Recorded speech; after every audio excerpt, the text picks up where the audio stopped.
Om Namo Bhagavate Vasudevaya.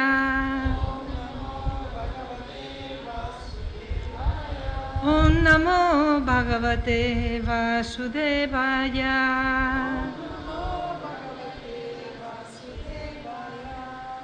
We are reading from 6th Canto, chapter 16, entitled Kinchitraketu Meets the Lord, texts 8 and 9.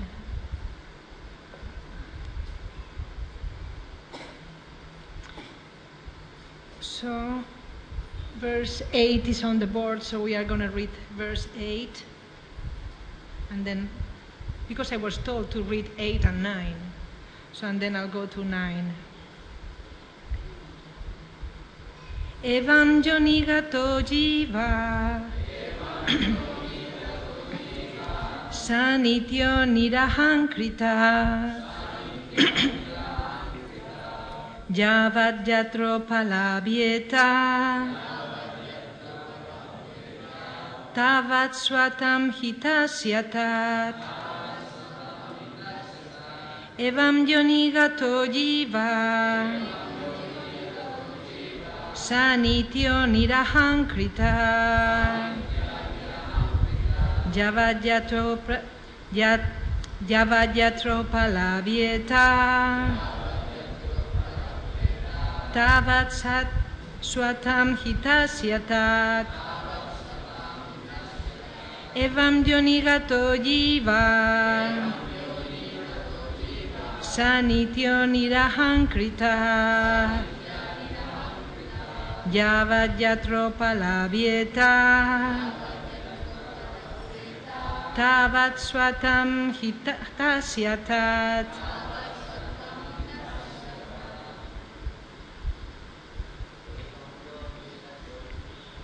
Evanjonigato Jiva Sanitya Nirahankrita Yavajatro Palabieta Tavat Swatam Hitasyatat Evanjonigato Jiva Sanityo Nirahankrita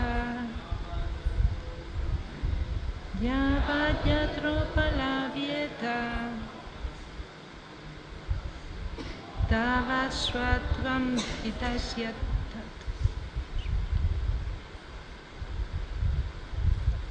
Anyone else? Evam Jonigato Jiva Sanityo Nirahankrita Yavajatro Palabieta Tavat Swatam Hitasyatat Evam. Thus, Jonigata, being within a specific species of life. Jiva, the living entity. Sa, he.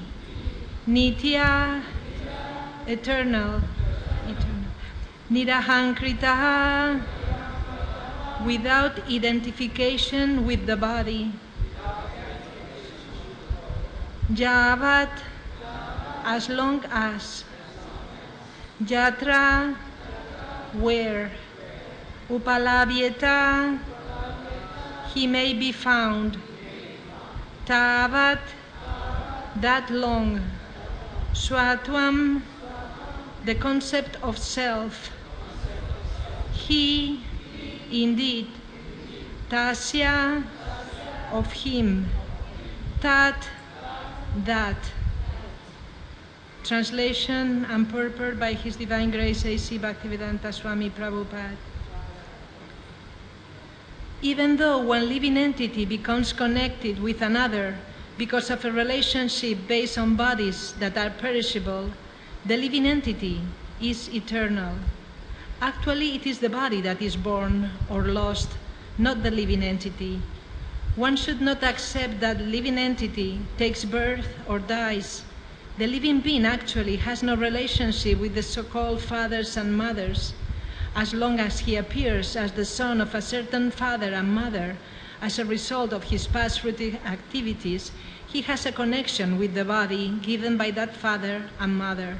Thus he falsely accepts himself as their son and acts affectionately. After he dies, however, the relationship is finished. Under these circumstances, one should not be falsely involved with jubilation and lamentation. Purport.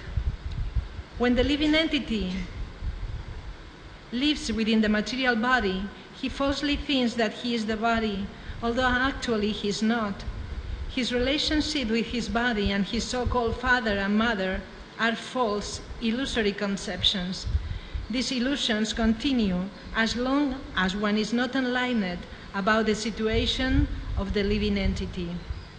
And I'm going to read also text number 9. Esa nityo vyaya suksma, esa sarvas raya swadrik, atma maya gunair visvam, atmanam sriyate prabhu. Translation.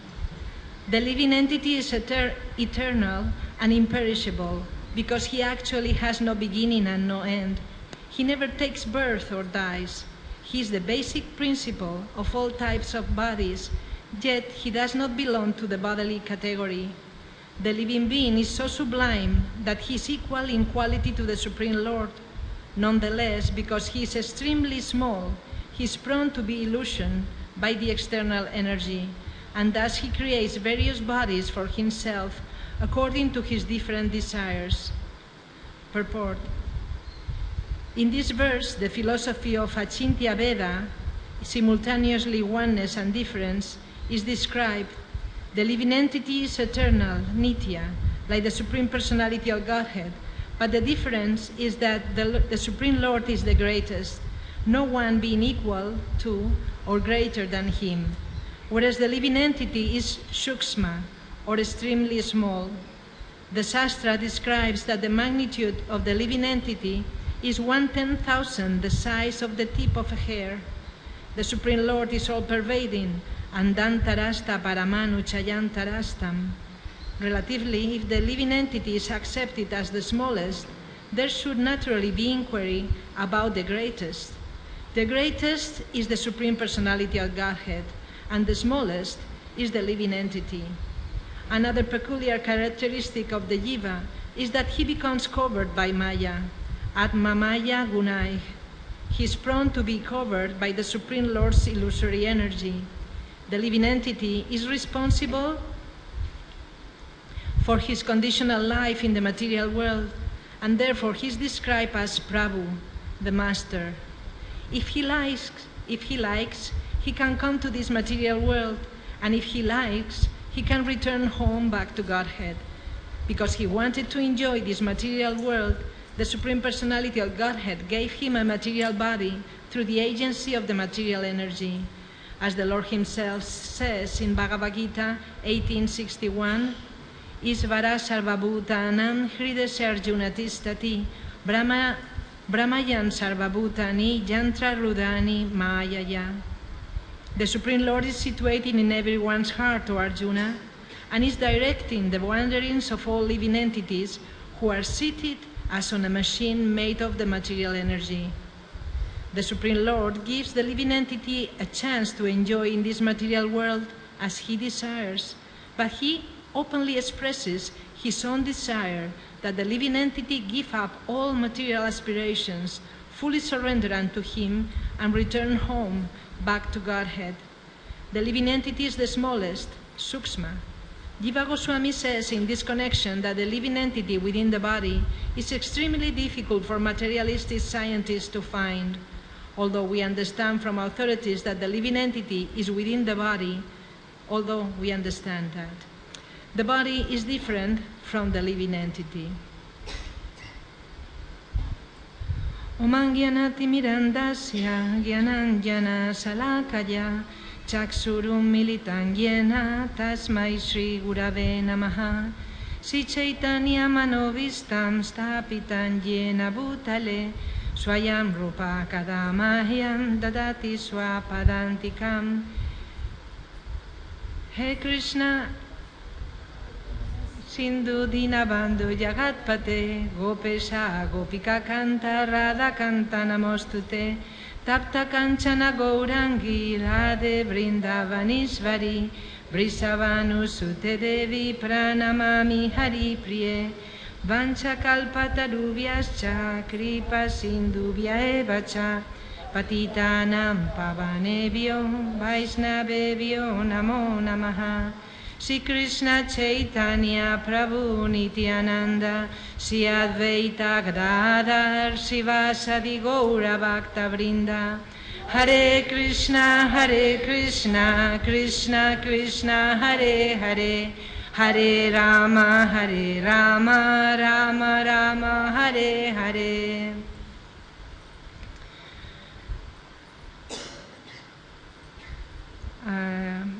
I pray that with your blessings I may be able to share something with you that may be beneficial for all of us. And I'm going to repeat the text. It's long, but anyway. Even though one living entity becomes connected with another because of relationship based on bodies that are perishable, the living entity is eternal. Actually, it is the body that is born and lost, not the living entity. One should not accept that the living entity takes birth or dies. The living being actually has no relationship with the so-called fathers and mothers. As long as he appears as the son of a certain father and mother as a result of his past fruitive activities, he has a connection with the body given by that father and mother.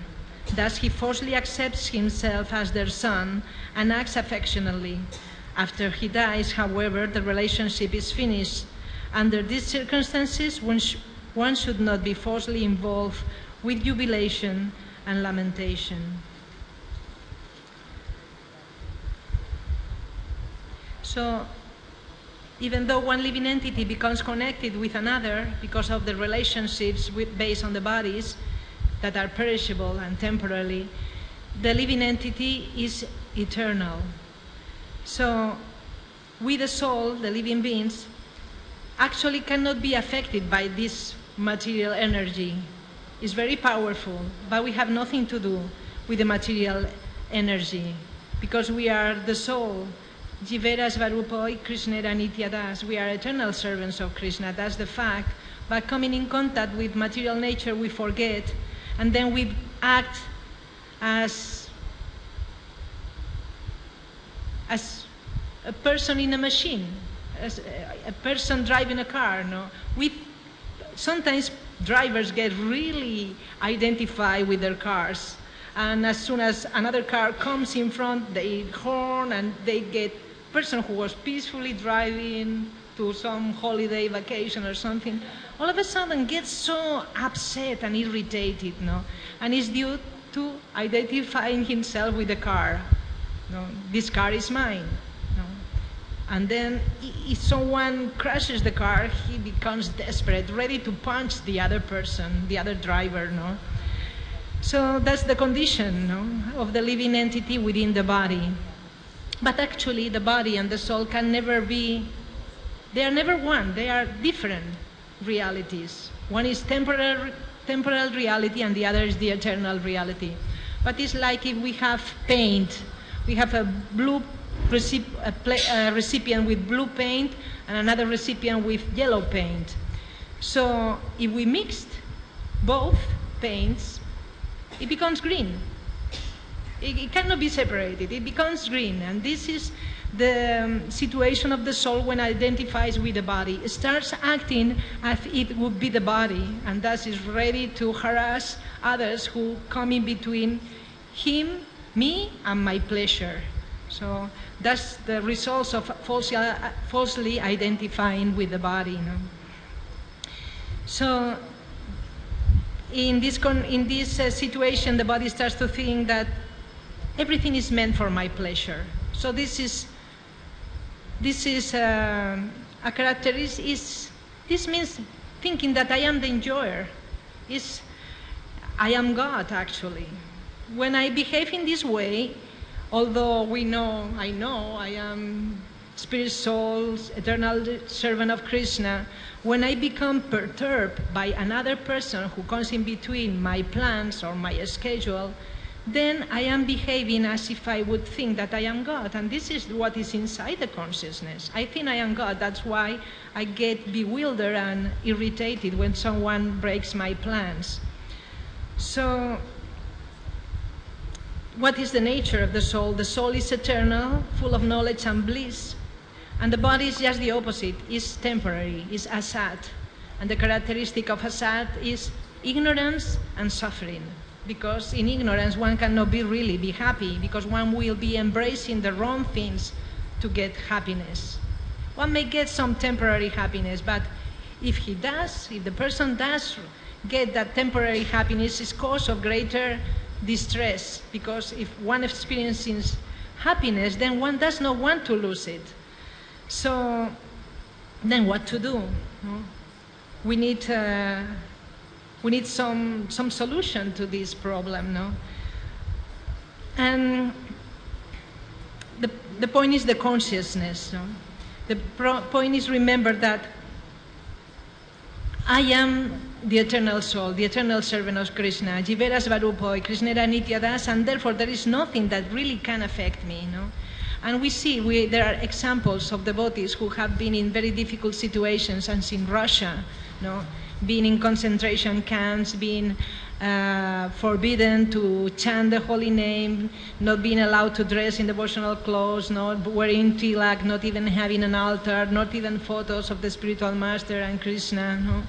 Never reading a literature, not having books. But still, they understand, they are forced to understand that, because they have no other choice, that, well, all this does not affect me. They can forbid me everything they may want, but I am Krishna's servant. And inside they meditate upon like this, no? Everything is coming due to my past activities, but Krishna is there. He is the hand behind every circumstance for me to take shelter of him. So he sees the misery as an opportunity to remember Krishna. And there was a devotee that was in Russia, was so sick, no? And he understood he was about to leave the body. So he asked his roommate, something like this, he asked to shave his head. And they make, sometimes these devotees, they make like a kind of japa with their cloth. They tie knots to be more focused. So when this person, this roommate, came back, he found the devotee sitting on his bed with his hand in his cloth beads, no? So there is nothing that can affect the soul. There is no limitation. The soul cannot be burned, cannot be cut into pieces, and the soul cannot be forbidden to chant Hare Krishna. The Krishna consciousness is a state of heart, a state of consciousness. It's not an external thing that I need to remember, to keep on reminding me every time. That's why it's so good trying to share these thoughts with you, no? And this is the solution, remembering that I am the eternal servant of Krishna, and everything is being done by Krishna, seeing the hand of Krishna in every situation. And one who engages in full devotional service, unfailing in all circumstances, at once transcends the modes of material nature, and thus come to the level of Brahman, no? Yamuna is another example, no? She was sick, and she understood she was gonna leave the body soon, no? And when her friend came next day, she found her sitting in the bed with her hand inside her bead bag. So she left in that consciousness, no? Remembering Krishna, remembering the holy name. So there is sickness, concentration camp, there is no obstruction for the soul who wants to remember Krishna. As soon as one understands this principle, Jivera Svarupa Krishnera Nityadas, Prabhupada says, the simple truth that every living entity is eternally the servant of Krishna, then the person becomes immediately liberated. Svarup means original, constitutional position. This is our Svarup. Original constitutional position as servants of Krishna. Chaitanya Mahaprabhu says that the real position of the living entity is that he is the eternal servant of Krishna. So our position is servants, subordinate position. And who can overcome now this material nature in which we are, and who wants to remain in this material circumstance, suffering and exposed to death and sickness? No one wants that. And therefore we need to take the process. Even materially speaking, there are processes. Well, we can give a material example, no? Yeah. Well, was a thought that I had, no? Because we have a photo, I mean that there is hope. We have a photo that is too green, no? Sometimes we take a photo of nature and it gets too green and we cannot distinguish. If the camera is not good, we cannot distinguish the persons, the face, and so we can bring the photo into digital program, no? And with Photoshop we can remove less yellow, less green, and then the photo becomes better quality, no, or good quality. So the process for us is the chanting of the holy name, no? There is hope. We can always take shelter in the holy name. Kirtaniya Sadahari. Lord Chaitanya wants us to chant constantly. And 2 days ago I was listening to a class of Srila Prabhupada, and he was saying this, Harer Nama, Nameva Kevalan, Kalonas Tieva, Nastieva, Nastieva, Gatira Niyata. There is no other process than taking shelter in the holy name. And he said that actually Kirtan means also worshipping the Lord, means also cooking for the Lord, means sweeping the temple of the Lord, means preaching, sharing the knowledge that is being given to us. This is also Kirtan. So there is no any excuse for us to not take shelter of the name, of the holy name of the Lord. No? So this is Sarvadharman Parityajam. No, this is Mukti, Prabhupada says. Mukti means to surrender unto me. And when you take shelter of me, I immediately save you. So, but what happens? The other day it happens to me.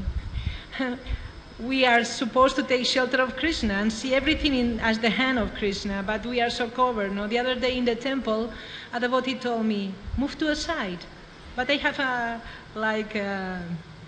a route. No? I have my program. I go to my program. I go to Panchatattva, to Radha Madhava, Lakshmini Singadev.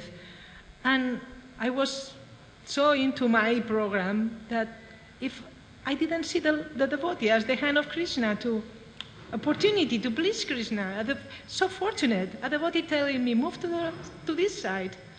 It's an opportunity to please Krishna, because the best way to please Krishna is by serving his devotee. And I didn't. I just followed my path. I said, the guard pushed me, and it's true, the guard pushed me because there were many people, and he took me out from the crowd that was pushing and took me to a side that there were the devotees. And this devotee tells, move to a side, very gently. And I didn't do it. And I moved and went. I could have gone back to the mass of people and go backwards to my... Anyway, so sometimes we miss. It's very easy to miss the chance to see the hand of Krishna. So we can see, because I am not so big, it's easier to see the hand of Krishna in the small things as every day, through the devotees. What happens is that we are, Prabhupada says, sarva papebhyo. We become entangled by our sinful activities with the thought that I am independent. It is so inside that I keep on, even when I am giving guidance, I forget and I behave the opposite. I am independent, I can do whatever I like, I am as good as God. This attitude is the characteristic that inside, although dressed as a devotee, I still think that I am God. That's why Prabhupada repeats this so many times now. So when a devotee comes to the point that I need to remember Krishna, everything is being done by Krishna, then I can abandon my independent style. Sarva dharman paritya yamame kansaranam vraja hantuan sarva papebhyo moksha sisyami masuchan. Don't worry, Krishna says. Don't be afraid to take shelter of Krishna. We are asked to do some service, move to a side, do it. Krishna will help. So, a liberated So Prabhupada says, Sarvadharman Parityaya. He becomes liberated immediately. He becomes mukta. When one acts as Jivera Svarupai, one becomes liberated. Liberated does not mean that everything is finished, but rather everything starts at this point. When we surrender to Krishna, we reach mukti. We transcend the most of nature. And there, everything starts. Not everything is finished, like the impersonalist says, then we become Brahman, nothing. No, then everything starts. Then devotional service can start when I surrender to Krishna. When the living entity, this purpose says, when the living entity lives within the material body, he falsely thinks that he is the body, although actually he is not. Then his relationship with the body and his so-called father and mother are false illusory conceptions.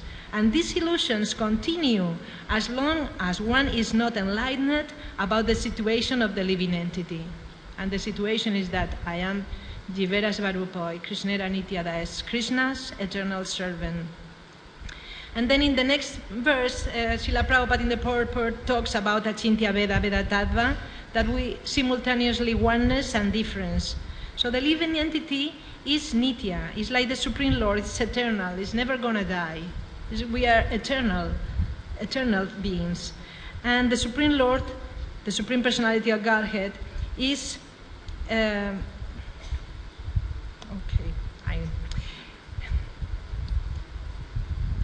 is great. We are small and he is great. The living entity is Sukshma, very small. And therefore we have the tendency to be covered. And therefore the devotee, sorry.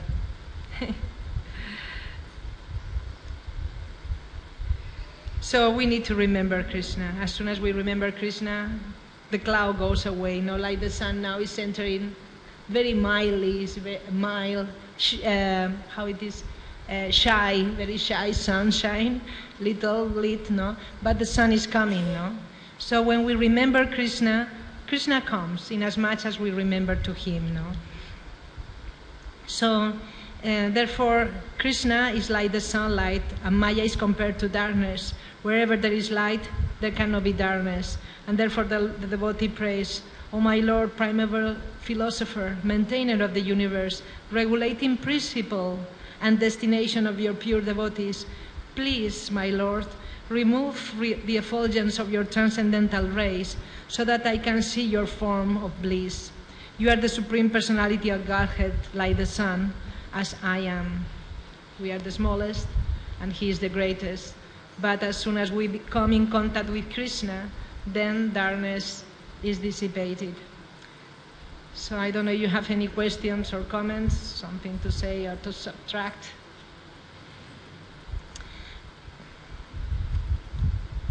So after many, many births, he who actually is in knowledge surrenders unto me, knowing me to be the cause of all causes and all that is.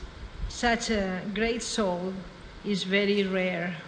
But Srila Prabhupada wanted us all to become rare souls, to become Krishna conscious. And the process is here, it's very simple for the simple, just to accept the hand of the Lord in everything that happens around us. Remember him. Sometimes we have a very difficult situation, and sometimes the situation is very jubilant, but we need to remember that I am not the enjoyer, I am just a servant, and let's see what can I do in this situation to serve the Lord and serve the devotees of the Lord. Okay, Prabhu first and then you.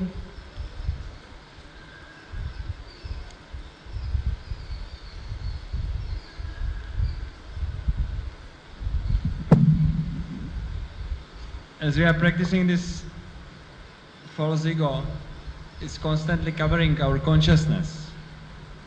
And you explain that something happened and then maybe you remember. Excuse me, can you repeat?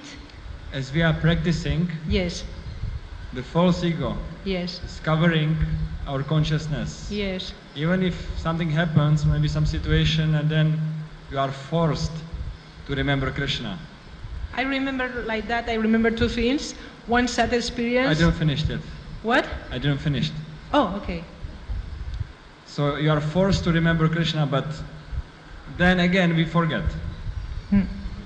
So, what is your, how to say, advice? How to not be always covered again and again and again and again? Listen. Listen to the bodies. You were talking to me and I was not listening properly. I need to listen to the devotees. That's a main point. What an experience for this not to happen again and again. Well, one experience was that I was I come from New Mandala, as I already shared with you, big farm community in Spain, which was going through a very difficult time, was about to be sold, and I had the brilliant idea to come to Mayapur, although all the devotees in Spain, the National Council, GBCs, and had given their sound resolution, was they had good plans and sound reasons, solid reasons to think like that, for the farm to be sold. Okay, I'm going to share a thing with this. And what happens was that sometimes Krishna shakes us. So Kadambakanana Maharaj had come. He was not from the Yatra, and he was visiting New Mandala periodically. And he had not expressed himself against nor in favor to sell New Mandala, but he was visiting. And before class, all the devotees were coming to Mayapur. And before class, he turned to me and he asked me, what would you do if New Mandala would not be sold? The farm was going to be sold, and I had looked for a place near the new temple where the deities were going to be moved. And I had looked a place there, and I had all sorts of facilities to have a good place just very close to the temple in Malaga, very nice place. So, although I had the plans of the maps of the house and everything, I said immediately, I would not go, I would stay. And then he gave the class, and a devotee was translating, and men are from Mars, and women are from Venus, and men are very practical and clear, and women are more intuitive. So Maharaj was finishing the class, and I knew that he had been learning Spanish with a servant he had who was from Portugal, a funny way to learn Spanish.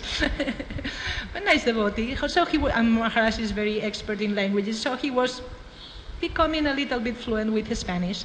And at the last of the class, he wanted to say one sentence in Spanish. And he said, I immediately understood it, but the devotee, who was a brahmachari, he didn't understand the sentence because he mixed a word that was not what he wanted to say. He said, in Spanish, he said, mañana vamos a Mayapur. Podría suceder un Fátima, he was saying. Tomorrow we are going to Mayapur, and who knows? Now he wanted to say, he was speaking in English, I remember. Tomorrow we are going to Mayapur, and who knows? It could happen, and now is the Spanish word he was willing to say. Tomorrow we are going to Mayapur, and it could happen a Fatima. Fatima is a name of a virgin who appeared in Portugal, and it is called the miracle of Fatima. And instead of saying miracle, he said Fatima. So this devotee didn't understand what Maharaj was trying to say, but I immediately understood because I was eager to know Mandala not to be sold. And I immediately understood. And I said, Milagro, Maharaj. And as soon, it was simultaneous. Maharaj said Fatima, the devotee said nothing, like that. I said Milagro. And Sri Govinda Chandra, who is so attractive, so wonderful, such wonderful deities we have in Spain. Govinda Chandra, who holds the flute, bling, the flute stood straight on his right hand and make a sound because, you know, the flute is... And we were all like this. And I, who had said miracle, I was really, whoa, Krishna. And that was the situation that Krishna pushed me. I had been behaving like a Mataji, you know, what we sometimes in wrong mentality we understand, no?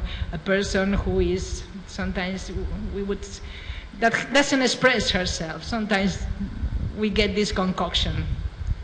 So I had not been saying my thoughts about it. I had no vote. And all of a sudden, after that, I realized why I am not giving my opinion. And the devotees were going to Mayapur. There was no chance for me to talk with them. So I didn't have my passport, was off. And in 24 hours, after class, I told my children, make breakfast, I'm going to police to get my passport. I'll explain you later on. My sons are used to my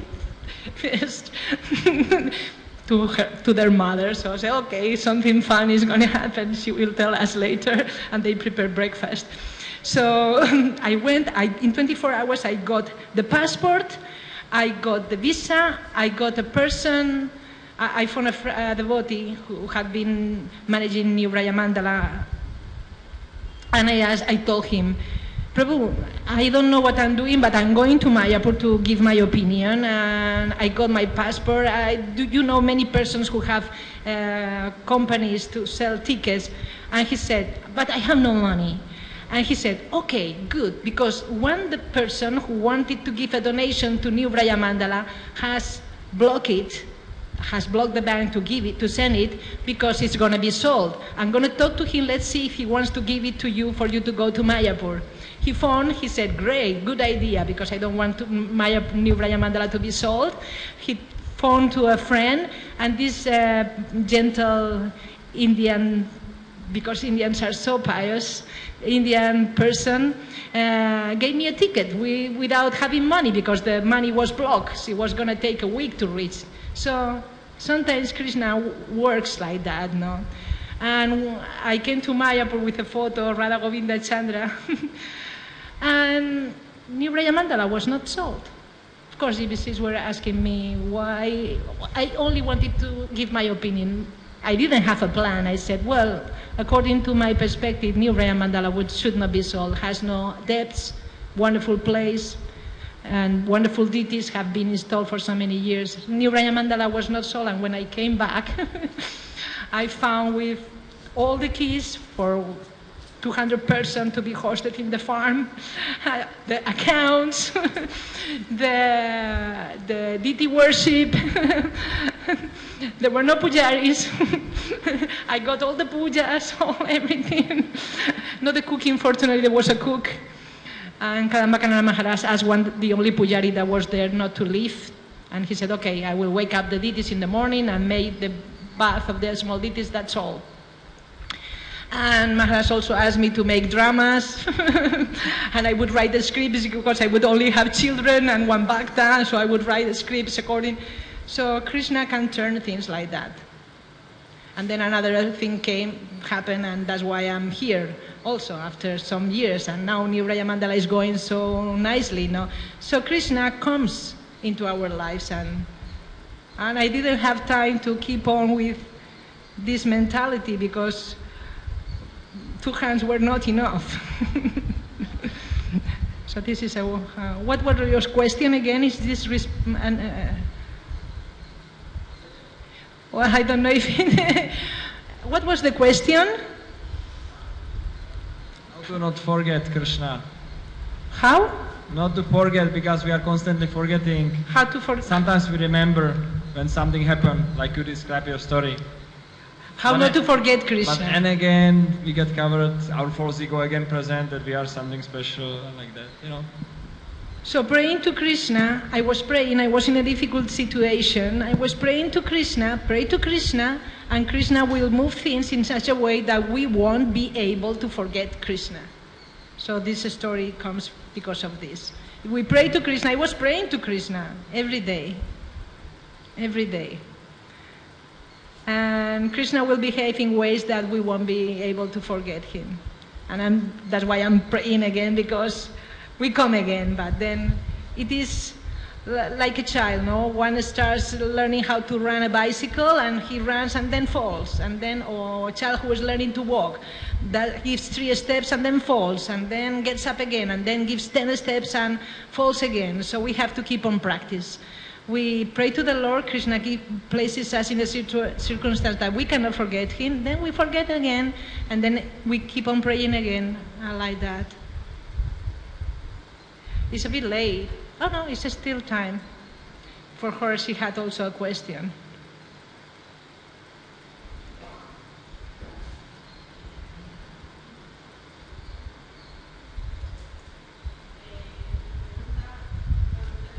¿Pones el botoncito? Si puedo hacer mi pregunta en español. Es un poco compleja. Cuando yo adquiero conocimiento trascendental, cuando me muero, llevo ese conocimiento trascendental. El alma lleva ese conocimiento trascendental, ¿no es cierto? ¿Cuál es tu pregunta? Ya, un momento. Y cuando estoy en el mundo material, estoy haciendo trabajos materiales, aunque sean templos. Y cuando me muero, no llevo ese conocimiento al mundo trascendental. Entonces deberíamos todos adquirir conocimiento trascendental en vez de adquirir habilidades para hacer cosas materiales.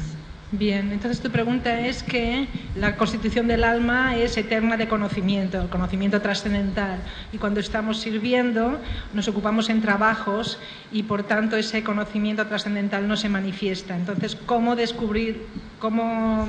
No se va al mundo trascendental, el alma no se lo lleva. Se mantiene en las habilidades materiales. Claro. Entonces, ¿cómo vivir? Entonces deberíamos vivir adquiriendo conocimiento trascendental. Yes, I'm trying to understand her question. It's a bit. Deberíamos vivir adquiriendo conocimiento trascendental y no conocimiento material, como hacer edificios, por ejemplo. Bien. So she says that the nature of the soul is full of knowledge, no?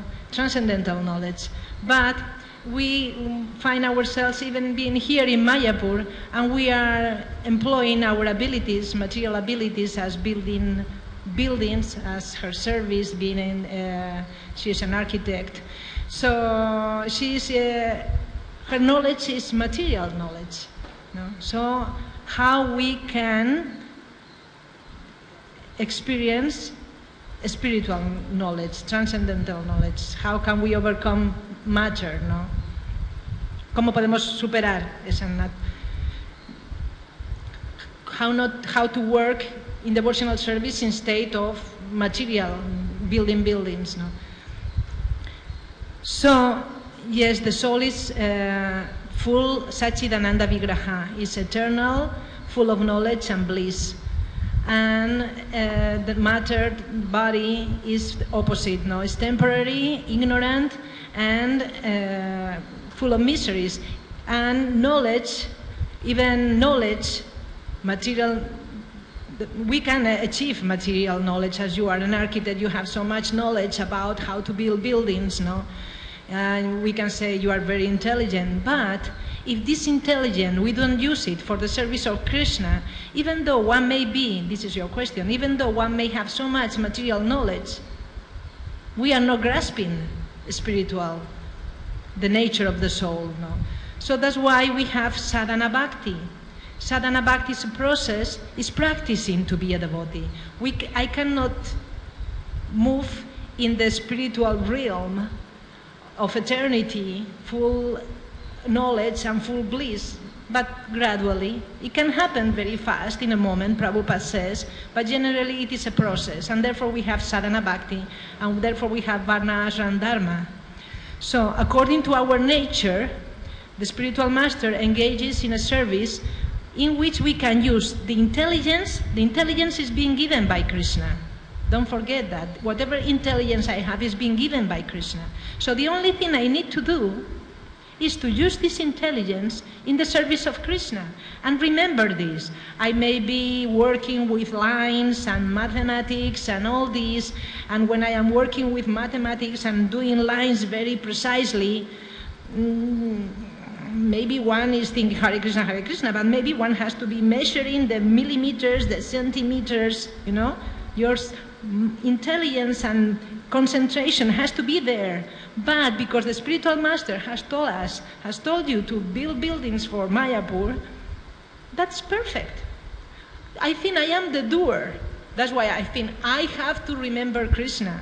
But it will happen gradually, generally. And it starts by following the instruction of the spiritual master. Never think that getting busy with building buildings is material. It is not. It's like iron. Iron is hard, is cold, and is black. And the fire is light, is gaseoso, is